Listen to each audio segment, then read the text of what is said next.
matter who they are, no matter whether we like them or don't like them, whether they scare us or welcome us,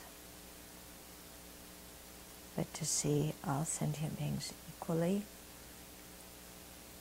as having been kind, as wanting happiness, not suffering, and especially seeing them all as completely under the influence of their afflictions and karma.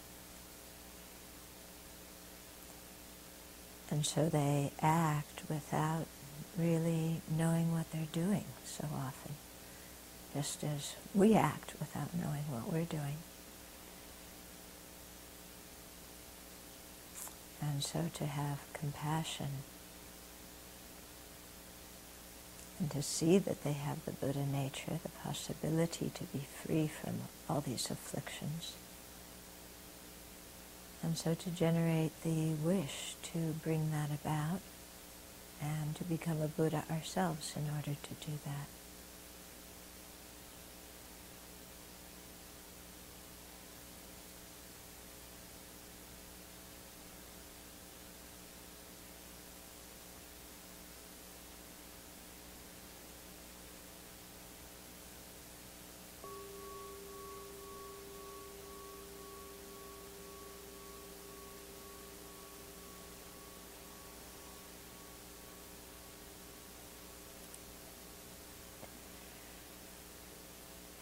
So holding a mind of equanimity is really very important, especially, when there's things in the news that are very troubling, and when you see so much, what's the word,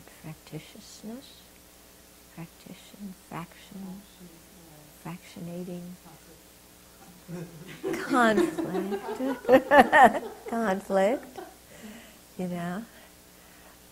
over views, over ways of doing things and so on, and to really come back to, but they're all wanting happiness, they're all overwhelmed by afflictions.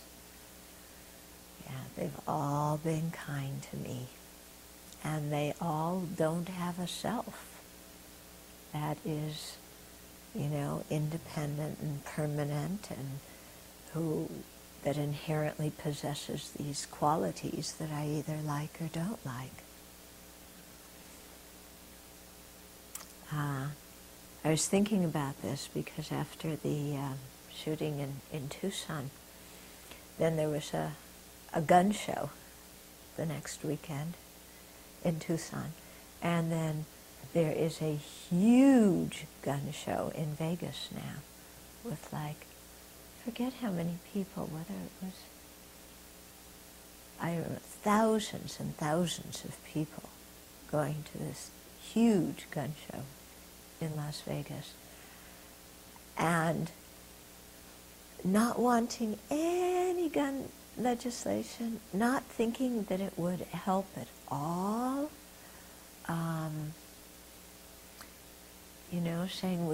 those people saying we need better mental health care services, but of course they don't want more taxes that are going to pay for them. But I was thinking about all these people, looked at these pictures of people being at this gun show and being so excited and so happy. And I was horrified. To me it was terrifying to see that. I mean, really frightening to see that. And, my mind went, what kind of place am I living in? Oh my goodness, this is madness. And then I had to, come back to, but they all want to be happy and their minds are overwhelmed by afflictions. Yeah? And when the mind is overwhelmed by afflictions, as I know very well, we think stupid things and do stupid things, because I certainly have. Yeah? And so all these beings have the possibility to become fully enlightened Buddhas. They don't have some inherently existent personality or inherently existent beliefs about guns, you know? And so to look beyond what appears to us right now when we see a person or people or any living being that just, generates a strong reaction in us. Look beyond who they are now and see they always haven't been that. They always won't be that. There's no self there.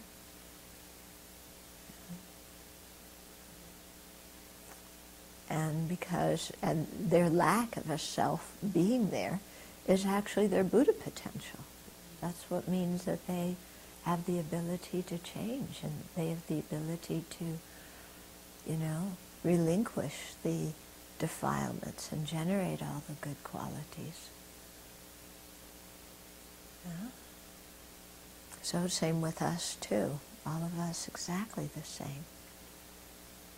Okay? So in that way, to be able to shift the mind and come to a bigger perspective so that we don't, so that we can keep our heart open and our mind open and not just shut living beings out. Because, it just takes a slight change of circumstance and we meet them in a little bit different situation, they could be our best friends.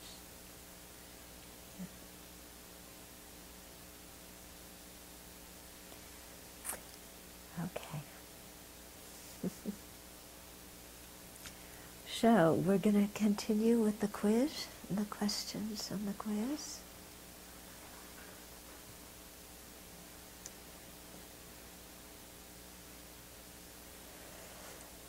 Okay, so we were on number 7. How do the 3 feelings relate to the 3 kinds of dukkha?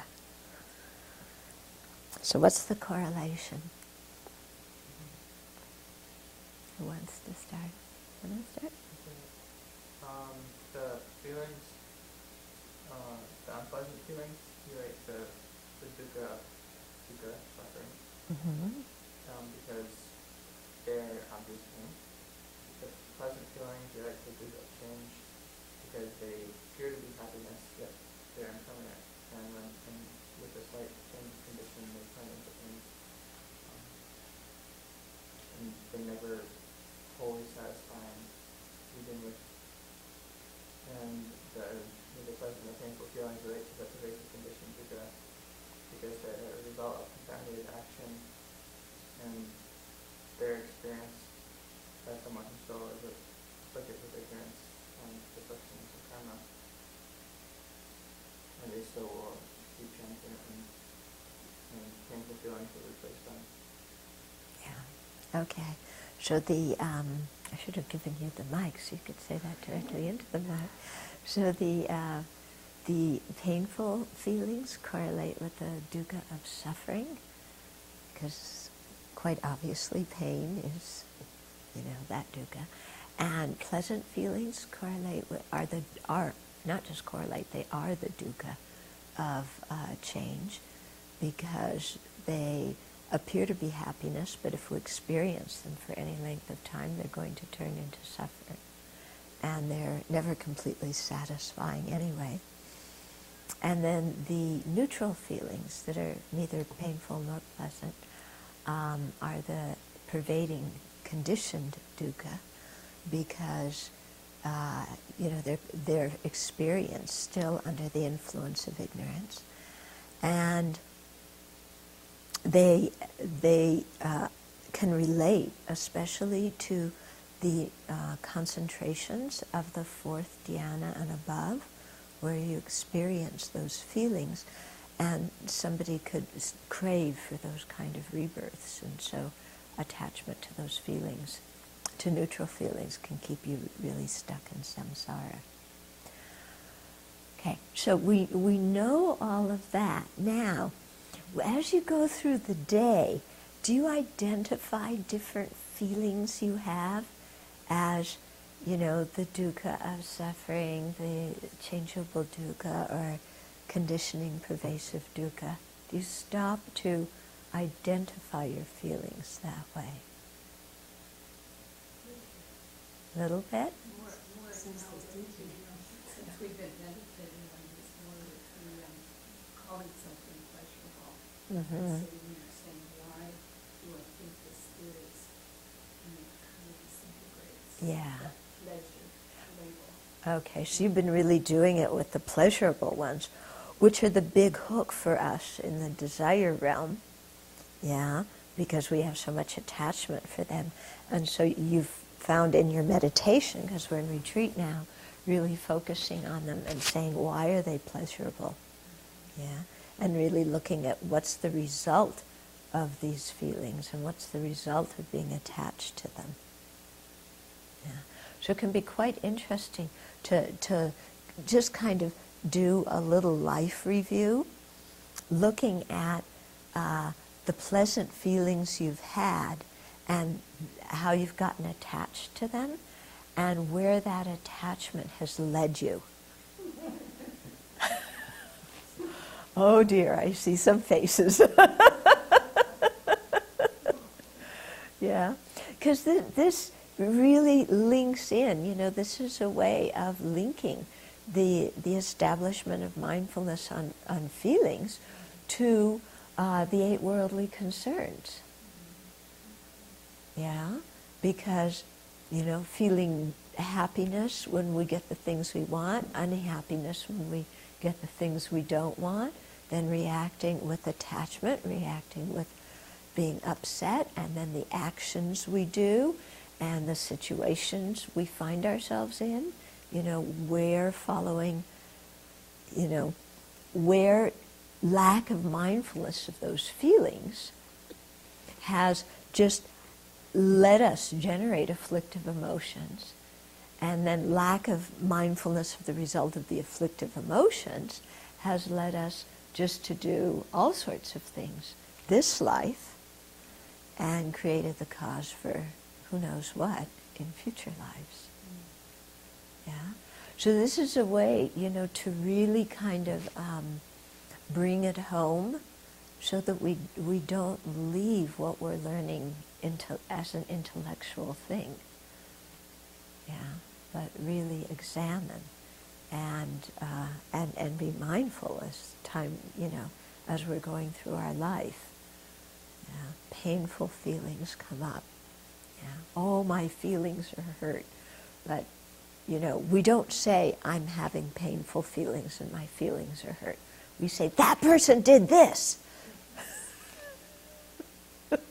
And we get angry. Yeah? So, with all these things, just to be aware and,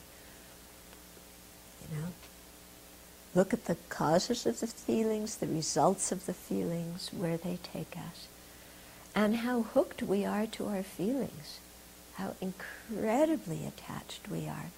Because this attachment to our feelings, and here I don't mean just attachment to pleasant feelings, I mean how we consider our own feelings as so crucially important.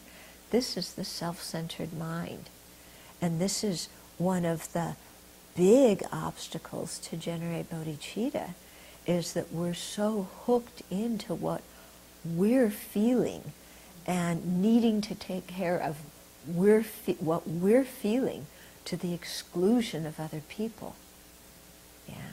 So I feel pain, so everybody else ceases to exist in the moment I feel pain, because the only important thing is to reduce my pain. Yeah.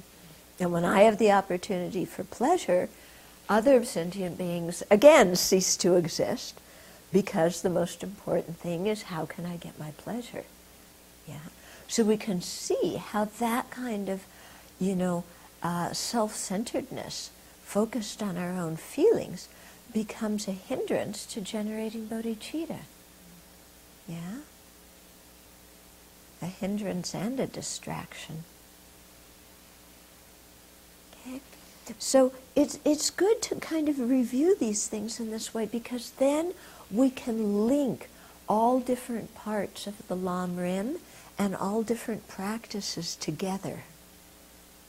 Yeah, so that we really get some kind of comprehensive understanding of what the Buddha is saying to us. Otherwise, it seems like all these things are in individualized compartments and that we can't get near.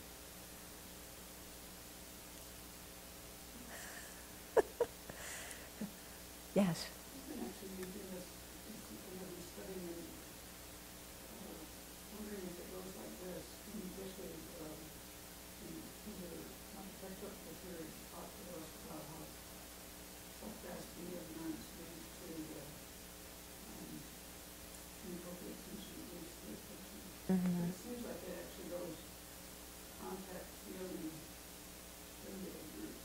Mm-hmm. I'm wondering if that ignorance is the part that is sense to the ignorance. Yeah, the ignorance. Okay, so you were saying that when Kansa Rinpoche was explaining the 12 links, he was saying that there's ignorance, and then that leads to inappropriate attention and the afflictions and karma. And here, now you're looking at feelings and contact, you know, and where do they fit in?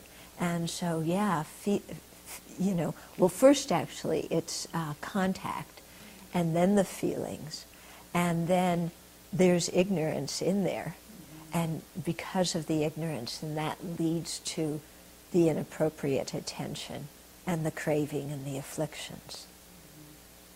Yeah. Already, though, what I wonder about that is already when you have contact, Mm-hmm. you already, all your sense of seeking isn't currently existing, but it's that after the feeling, you come right in that feeling that it's a pleasant or unpleasant already. Mm-hmm. Then it's after that that it kind of all gets ramped up because it feels so real. Yeah. I mean, because we can see it's when the karma ripens as a pleasant or unpleasant feeling, we grasp onto that feeling. It appears it's truly existent. We grasp onto it as truly existent. Yeah, and that's why we react. Whereas if, you know, we can, in our meditation, see that feeling is a conditioned phenomena. It happened due to causes and conditions. So it's changing, it's impermanent, it doesn't have an essence to it.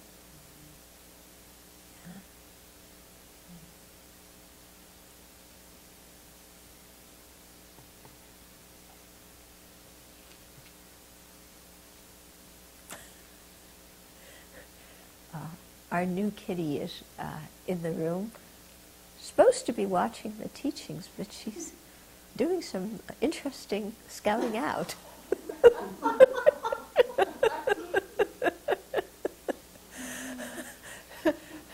So excuse us if we get distracted once in a while.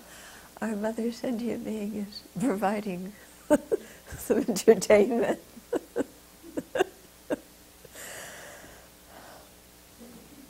Okay.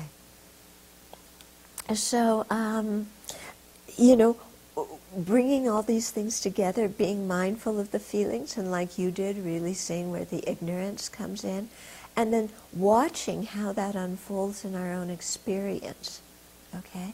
And then applying counteractive measures.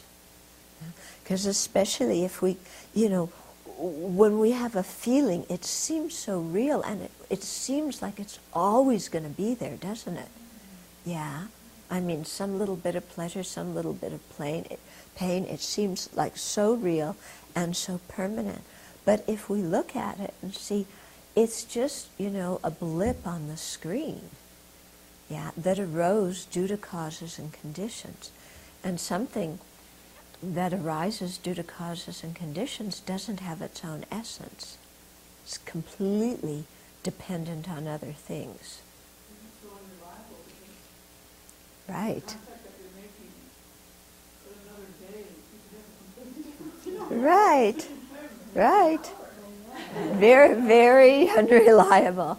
The same object if the conditions change, the object's the same, you could have a completely different feeling relating to the object. We have that with snow. Right. We love it. Hate it, right. And we think it's a burden, and we think it's wonderful. Yeah. At least that's been going through my mind. Right. And that it's that way with everything, you know. We like it, then we get bored with it, we get tired of it, it's difficult and painful, and then it changes again. So the thing is to really come back and constantly say to ourselves, it's conditioned, yeah? And really reflect that anything that's conditioned doesn't have its own inherent essence. Okay? So we don't want to just leave it as it's conditioned. We should take it to its conditioned, therefore it's impermanent. But we don't want to leave it just with that either. It's conditioned, therefore it lacks any inherent nature. Okay? So take it all the way in our understanding. Hmm? Yeah. Been working a little bit with attachment to food and taste, Mm-hmm. and kind of not trying to go there with my mind, and then it seems like everything is kind of flat. Ah. And then I don't know what to do with that. I don't know how to keep the mind up. Okay. It feels like it goes too far Down. Okay. Okay. That was actually leading into the next thing I was going to talk about, so good going. Is that when we start seeing these things in a more realistic way, like you said, you've been watching the pleasure and pleasant and unpleasant feelings from food, and that when you do, then all of a sudden eating, well, not all of a sudden, but over time eating kind of becomes flat and disinteresting. And here's something that, you know, you used to enjoy, and now it's just blah. So how is that helping your life to be happier and better? Yeah? So this is a kind of stage, I think, that we often go through as we're looking at pleasant feelings and as we're looking at our attachment. Many people say to me that they have a similar thing happen in terms of friendship, that, you know, when they really start examining their friends and friendship, they see that, you know, it used to be like so much fun hanging out with your friends and talking to them and doing this and doing that. And as they start reflecting on it, they see that actually, you know, it really wasn't that much fun. And there were all these problems that came up, interpersonal problems, and even there weren't, then you separated. And so then after a while you start feeling like, oh, you know, your friends aren't so interesting, and then it's like, well, who are my friends going to be now? And you feel very flat. So similar thing, just different object. Yeah? And I think many people, I think most of you have gone through that, yeah? So I remember we've discussed it before, yeah? And so, you know, here is where what you're starting to do is seeing the disadvantages of cyclic existence, but you haven't really, your antidotes to the afflictions haven't been, aren't yet quite strong enough to bring you a sense of fulfillment and peace from them. Okay? They're just right now at the level of getting rid of the attachment or the anger, but they're not yet at the level of bringing fulfillment and peace. Also, take care, she looks like she's looking for a bug. I'll just rescue the bug.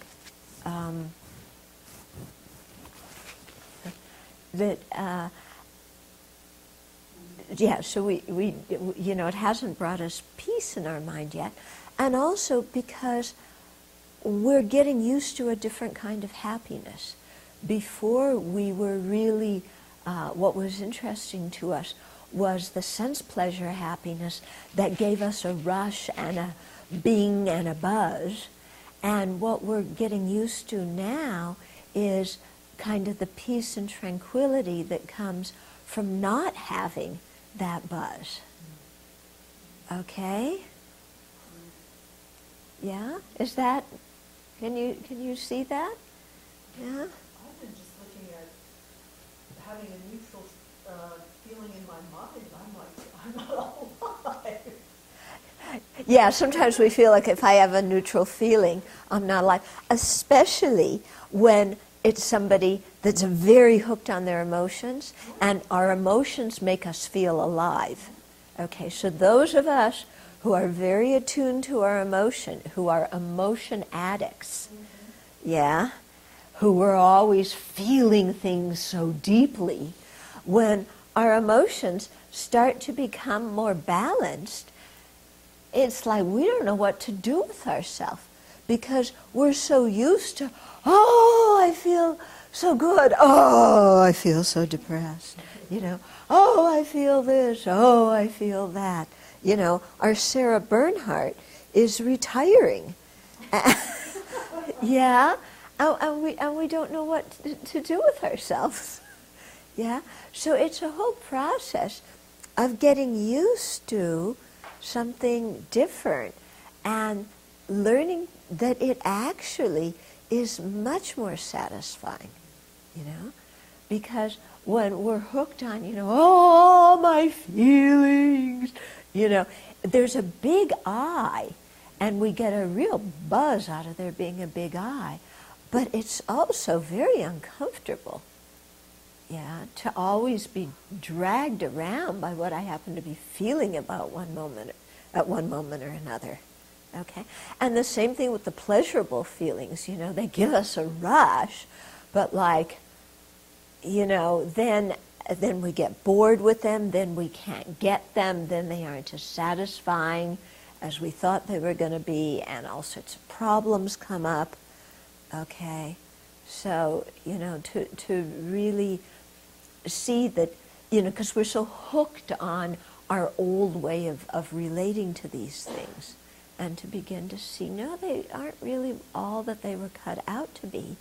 And, you know, to be more peaceful and tranquil with a feeling of contentment in our mind is actually much better in the long run.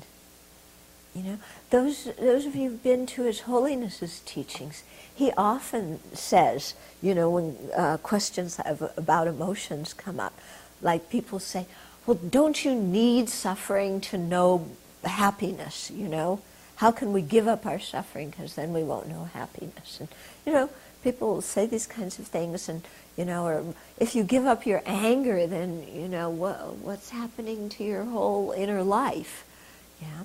And His Holiness says, well, maybe I don't have quite as many ups as other people, and I don't have quite as many downs as other people, but, you know, it's just more balanced and smooth, and that's quite nice. Yeah? Yeah, it is quite nice to be balanced and smooth, isn't it? Not so reactive. I was wondering if that's why they went so much for the neutral, because it's so hard to go from pleasant to unpleasant. Right. Rather being neutral. Yeah. You don't have to deal with that. Right. And that's why, as you're going through the jhanas, eventually the pleasant feeling that you get in the jhanas becomes disturbing, and you want the neutral feeling. Yeah? But then we get attached to that. I think it has a lot to do with how our culture defines happiness. So we don't define happiness as that calm contentment. Yeah. We call that boredom or label it different things. Yeah. And happiness is that buzz, you know, bungee jumping, skydiving, Being and gun shows. yeah, right. That's happiness, isn't it? So it Yeah. really is interesting what is Happiness, right. And I think this is a major question for us, because we are very conditioned from by our society to see certain things as happiness, and then to think I need these things, and then to get them and not feeling at all happy, because we never really investigated do these things bring happiness? We just took the word of society, which was telling us that these things are happiness, but never really examining for ourselves if having these actually makes us happy. Yeah? So I think this is, a very, very important meditation to do. And it also fits in to when we're doing the four immeasurables, because we're wishing sentient beings to have happiness and its causes. And so what is it we're wishing them? Like you said, do we want them to have the excitement of going to the gun show? And the adrenaline rush of, seeing all these toys there that you can get, and then you can be powerful and strong, and, is that what we're wishing sentient beings when we're generating metta, love? Yeah. So we really need to think of, what is the happiness that we're seeking and what is the happiness that we are wishing for others.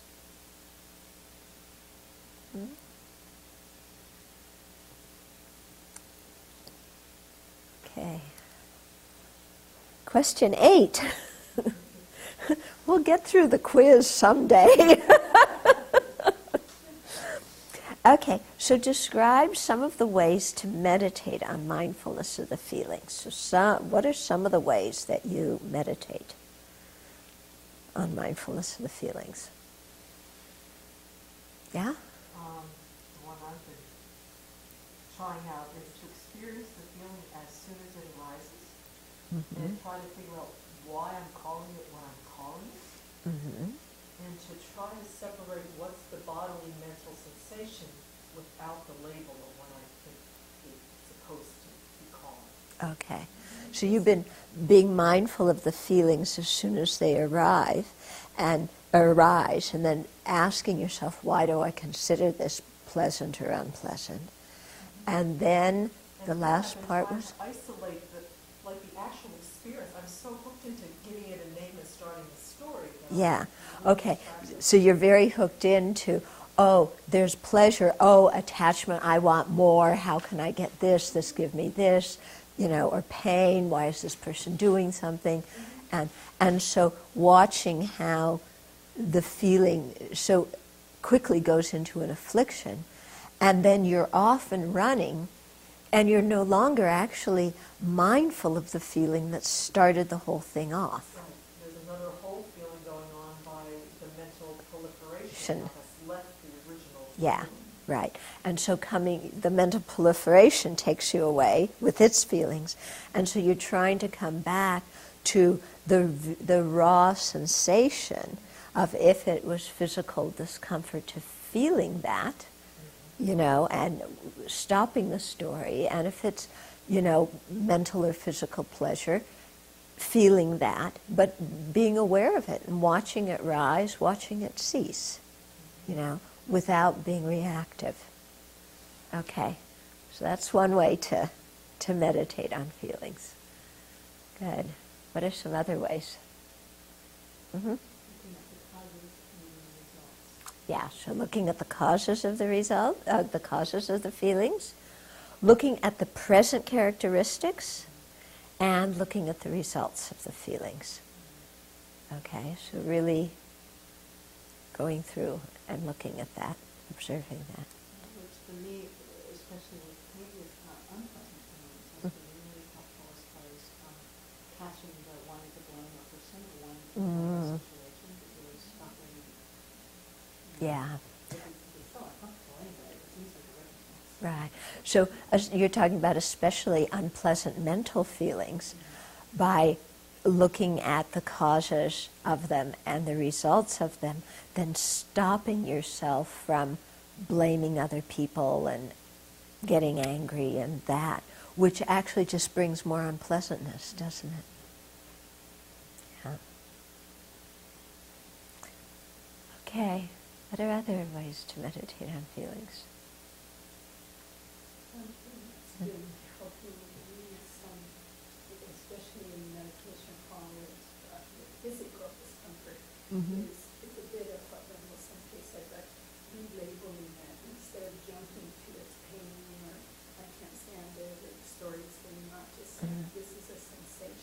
Yeah. And if I just stick with it, it's a sensation, it really cools down. Yeah. It's so interesting, that one word. Yeah. It's a sensation. Okay. So rather than labeling it pleasant or unpleasant, go back just to the sensation. It's just a sensation. Yeah. And that really cools it down. Yeah. I was thinking that kind of in that same vein also to look at if I'm having pain, like what part of it is actually restlessness. It is. Okay. So I go to the sensation and help to separate it out. Right. So paying attention to the feeling and to the actual physical sensation then helps you, again, not go into, The pain experience. yeah. Oh, The pain experience is bigger than just going back to the right, okay. add all this stuff in. Yeah. Just see, oh, Yes. So you're looking at, like, what is actually pain and what is restlessness, which is a reaction to the pain, which is actually going to create more pain. Yeah. Yeah. Okay. And just going to the feeling or going back just to the raw sense data, too. Yeah. Rather than letting the mind go into restlessness and the body go into restlessness. Other ways? Yeah? To pay attention to the momentary changes that I'm feeling, and through that recognize their insubstantiality and see that there's a self or person that is experiencing them. Yeah. So watching the feeling change. Yeah? And so, seeing that it's not one solid concrete feeling, but it's changing moment by moment. And then, because it's changing moment by moment like that, we can see it doesn't have any core, doesn't have any essence there. And then also questioning who is the self that is experiencing this. Yeah? I mean, sometimes we feel, oh, the feeling is who I am. If we're doing that, then to say, wait a minute. Yeah. Or sometimes we feel like there's a self that possesses the feeling. So who is that self, or what is that self that possesses that feeling? Yeah. And just in general, what is the relationship between the feeling and the self? Yeah? Mm-hmm. The talk on the problems of the body. Mm-hmm. Another view for that. What I've been using this since then is these things that were in the sutras about this is not mine, this is not me, this is not myself. Yeah. And I've done that many, many times. Mm-hmm. It's really been helpful to kind of diffuse and just see what is it that feels like it's me in this situation. Yeah. You know? Okay. So you've been, Maybe at least before. yeah. Okay, so with any, the body, feelings, mind, and phenomena, what you've been doing is going back in the Pali Suttas, how it says, this is not I, this is not mine, and this is not myself. Okay? And to really watching that and observing that and investigating and see how the feeling or the mind or the body or whatever it is, I have a question about that, though. Yeah. It seems like that line of questioning, which I've been doing now for some weeks, Mm-hmm. many times, it seems like it leads to kind of looking at identity. Yes, of course you're looking at identity.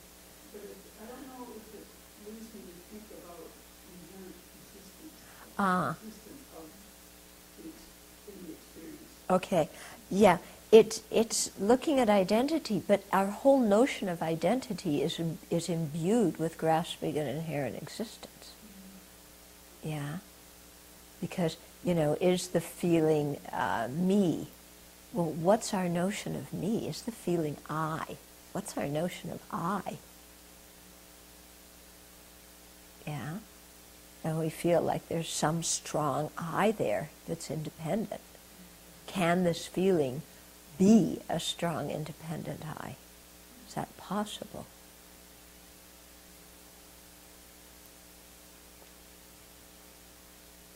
Okay? I don't know, I have to, it seems like I have to really twist my mind there. I'm wondering if in Polycanon those words are the way that you do yourself to that SSST. Yeah. So to the lack of, that investigation, this is not I, this is not mine, this is not myself, okay, is leading you to understand that there's no self-sufficient, substantially existent person. It can also lead you to understand there's no inherently existent person. Depends upon what you're identifying and seeing, are these things this? Yeah? Or if this inherently existent person existed, could it be any of these things? Yeah?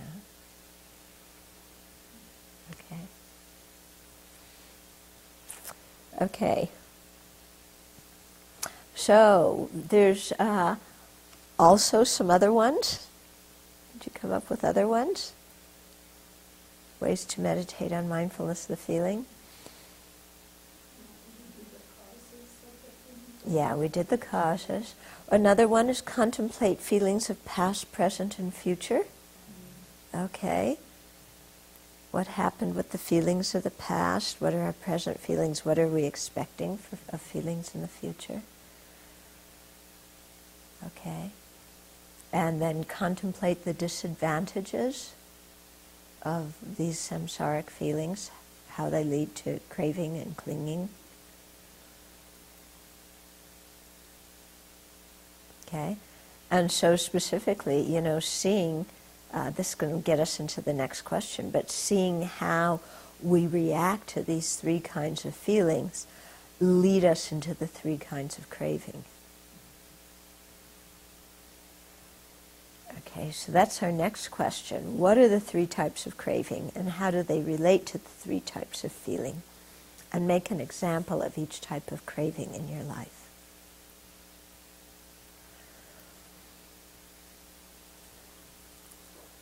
Yeah. So the first one is craving for sense pleasure. Okay, craving for sense pleasure. So I went right into the pleasant, which is anything that stimulates me through the senses: food, beauty, good friends, nice sounds. I'm hooked in. Mm-hmm. So there's the pleasant feeling with the sense pleasure. Okay, so pleasant feelings from any physical objects or people, or also mental objects, the things you think about, and how the pleasant feeling will lead to the craving for more sense pleasure. Yeah. Okay, that's one. Then the second one is freedom from pain. So I correlated that with the unpleasant feeling. Any way Freedom from pain? separate Oh, yeah. craving. Yeah, the craving to be free from pain. Okay, so that's correlated with unpleasant feelings, right? And this is craving any way, anyhow, for me to alleviate physical or mental pain or discomfort, anything from hunger, headaches, afflictive emotions, loneliness, cold, Yeah. anything. Okay. It's the object for me that is the cause of that. Okay, so the unpleasant feelings, either from physical things, we're cold, we're hungry, the bed's too hard, the bed's too soft, or from mental things, what this person said disturbed my mind, or they're insulting me, they're blaming me, uncomfortable mental feelings like that, and then we immediately go into craving to be free from those painful feelings. Yeah. And then the last And for me, that's just generally spacing out. My note said that it was it brought craving for more rebirths in samsara, Yeah. particularly in the form and the formless realms. Okay. So neutral feelings align with craving for existence. Yeah. Or sometimes it's said they're aligned with craving for the non-diminishment of the neutral feeling. Okay. So in your life, you're saying that when you have a neutral feeling, you just generally space out, and you're craving more spacing out. Okay. But in your notes, it says something that you're not quite sure you understand, which is, it's also called craving for existence. When you want the neutral feeling. So why is it called craving for existence? Because in the fourth form realm of absorption and in the four formless realms of absorptions, the feeling you have there is neutrality or equanimity. And so if you're attached to that feeling, which we were just saying is much nicer than the excited feeling of pleasure, even if it's the pleasure of concentration, then you crave for rebirth in those meditative absorptions, but you're still stuck in cyclic existence. Okay? Yeah. So we're very we're in the desire realm. So when we tend to think of things, we just tend to think of the craving in terms of the desire realm. But when your craving for desire realm thing starts to go down and you begin to experience some of the bliss from, going into the jhanic states, yeah, then that's when you might crave the bliss of that meditation for the first three jhanas, and then for the fourth jhana and the formless realms, craving the neutrality feeling. And then, you're at that point not interested in desire realm anymore. It seems so yucky, but you can get very attached to those realms of meditative absorption and crave them. But because your mind doesn't have the wisdom that eliminates the ignorance that is the root of samsara, craving for more existence in samsara in those meditative states doesn't really get you anywhere in the long run. In that state, have you forgotten that it will end? Yeah. Well, so the question is, in that state, have you forgotten that it's going to end? Pretty much, yes. Just the same way when we have a pleasant feeling now, we don't think of it as ending. You experience that, and you can stay in that meditation state for a really long time. You don't think about, it's going to end sometime, because you haven't generated any of the, even the direct perceiver of impermanence at that point. Because you can generate all these states of deep concentration, but not apply them to impermanence or emptiness or selflessness or anything else. Yeah, because these states of concentration, the non-Buddhists also attain. Yeah, it's not necessarily a Buddhist practice. So that's why it's not just getting the concentrations, it's how you use them. Okay? So is there an object of those states other than the neutral feeling itself? So is there an object of those states? Yes. Because when you've cultivated the jhanas, you have a meditation object. It could be one of the four immeasurables. It could be the kasinas, certain colors. It could be, all sorts of other objects. Yeah? And so those are the objects. And that's when you're in the four jhanic stages, the four form realm absorptions. When you go into the formless realms, okay, first you have infinite space, infinite consciousness, nothingness, and then neither does, perception, discrimination or non-discrimination, okay? So when when you're at the first one of infinite space is your object. So then that type of state, formless states aren't used to meditate on the emptiness. Yeah, you usually don't use those formless realm states to meditate on emptiness or impermanence, because the mind is like too absorbed. Yeah. Some very high level bodhisattvas may be able to do that, but in general, it's within the four form realms. Yeah, right. Yeah, the analysis is gone because you're so deeply. So could we say it is somewhat equivalent to zoning out? Is it equivalent to zoning out? Is it? I guess it's a meditative, zoning out in that way, in the sense that, you're just enjoying it so much and you're not thinking, oh, I'm still in samsara and this is going to end and I'm going to follow the lower realms. So in that way, you're kind of zoned out. Yeah. That's why our teachers so often really recommend at the beginning of the practice to do the analytic meditations that make us quite aware of what samsara is and the disadvantages of samsara. Because if we don't do that and we immediately start developing a lot of concentration, we could get very attached to the concentrated states and then, leave aside the wish to do the meditations that are going to bring us an awareness of the nature of suffering, of impermanence, of selflessness, of emptiness. Okay?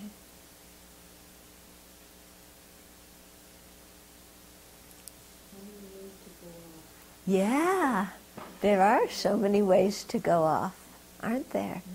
And I think that's why when you learn them, to just keep on making very strong resolutions, may I never get stuck in this, may I never get stuck, may I never go in this wrong direction, may I never go in that wrong direction, and as, like I often say, when you see people making mistakes, instead of getting angry at them, saying, may I never do that, and not just may I never do that, but I've got to start, working with my mind now to make sure I never do that.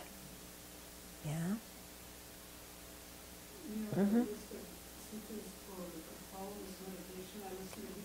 The list of what? There were 6 sutras that were listed for the following meditation on the handout. Oh, right. I listed the Deepa Bodhi's commentary on a couple of them. Uh-huh. And one of them was just this exact thing, this king, young king, gave up his kingdom because he had gotten a gift from Krisara. Uh-huh. And he had gone into some of these Gonic states, and when he came to find the Buddha, he was in Afghanistan, and he decided to go to India. And then the Buddha actually left where he was and came to him right. at a potter's shed or something. Uh-huh. And it was really a fascinating story because he was very skillful in the way he interacted with him. And it was that exact same thing. He was leading them out of getting stuck in these states because he knew he wasn't getting on with them. Yeah. Yeah. Very well told. Yeah. That's good. I should refresh that story because I remember, he had renounced his kingdom, gone off, developed these high meditative states, then sought the Buddha.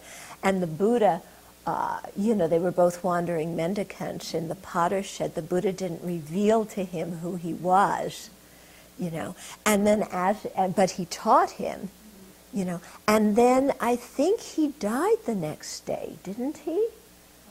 I think that he, I think so. I think he got the Buddha was able to lead him to some, maybe stream entry or something, and then he had an accident the next day.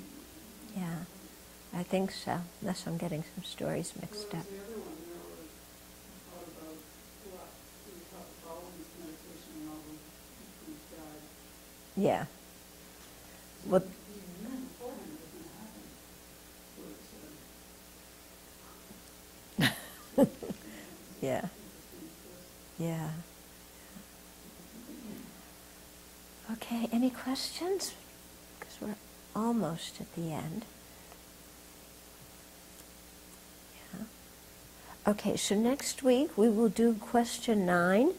What are the three types of craving and how do they relate to the 3 types of feeling? Oh, that's what we were just doing. Okay, so question 10. Yeah, what is the purpose of meditating on mindfulness of the feelings? Okay, so we'll do that.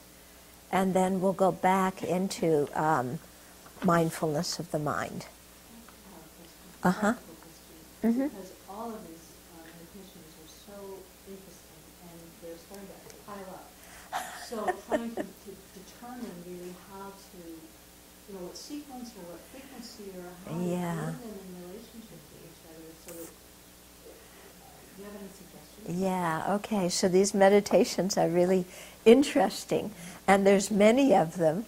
And, what do we do? Because there's so many of them. There's different ways of approaching this. There's one way in which maybe at the beginning you want to kind of try out a lot of them to really get all these different perspectives on things.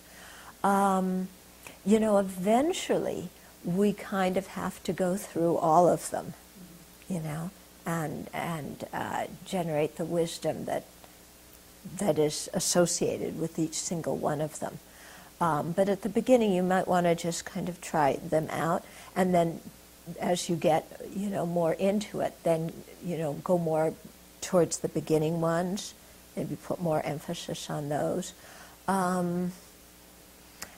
It's hard to say, yeah, because the thing is, if you're constantly switching the meditations, then you don't go very deep in any of them. Yeah, but at the beginning, they are interesting and you want to see the effect, and they can have some very pronounced effects, and so you do want to try them out. Yeah. Okay. We want our cake, and we want to eat our cake and have it too. Okay. Any other questions? Anybody online? No, nothing? Okay. So we'll stop 1 minute early.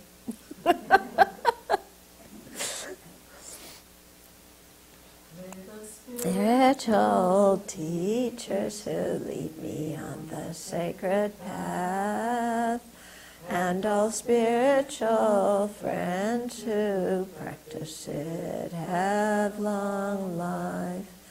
May I pacify completely all outer and inner hindrances. Grant such inspiration, I pray. May the lives of the venerable spiritual masters be stable, and their divine actions spread in the 10 directions.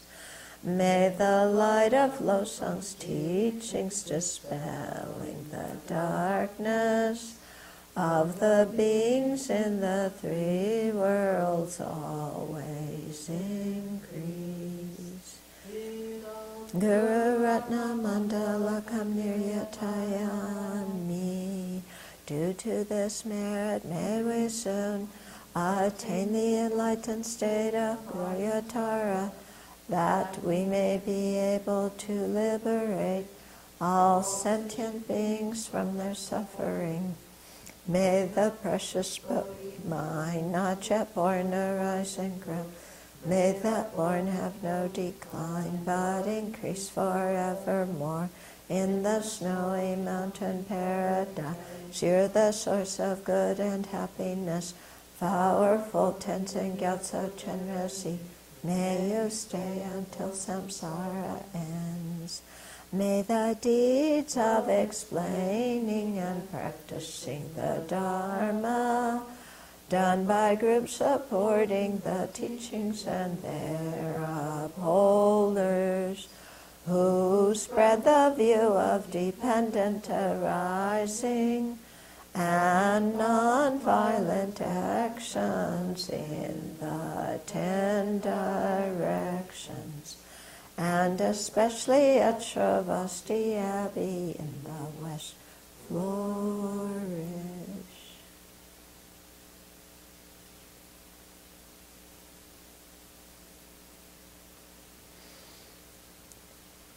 Now when you're doing Tara retreat, you want to make meditation on Tara foremost.